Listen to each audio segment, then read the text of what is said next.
For more on this, we're joined by Rachel Smolkin. She's deputy managing editor at Politico, and she's in our Washington bureau. Rachel, good morning.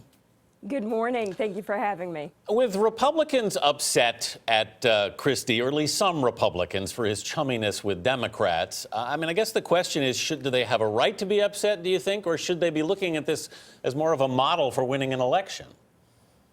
They certainly can be upset. It's important to remember that Christie is running for re-election this year in a blue state. So before he thinks about 2016, he needs to think about winning re-election. That's what he's focused on right now. And he's made it very clear that he's making all the moves to be re-elected by a decisive margin. Look at the way he presents himself as a bipartisan problem solver. And he was talking with former President Bill Clinton about hurricane relief. They were having a very wonkish discussion about FEMA flood maps together. That enables Christie to look like he's representing all the people of his state, Democrats and Republicans. That's where his focus is right now. There's certainly two men with equally candid commentary. I want to ask about the gubernatorial race and possibly 2016. In some sense, could Christie be the Democrats' worst nightmare?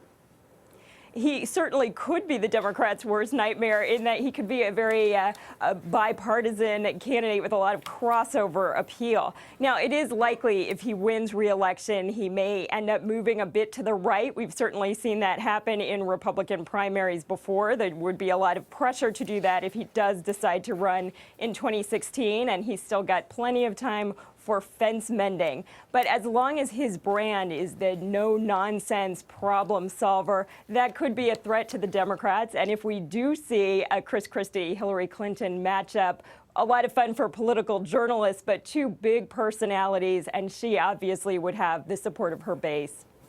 Rachel Smolkin in Washington. Thank you, Rachel. Thank you.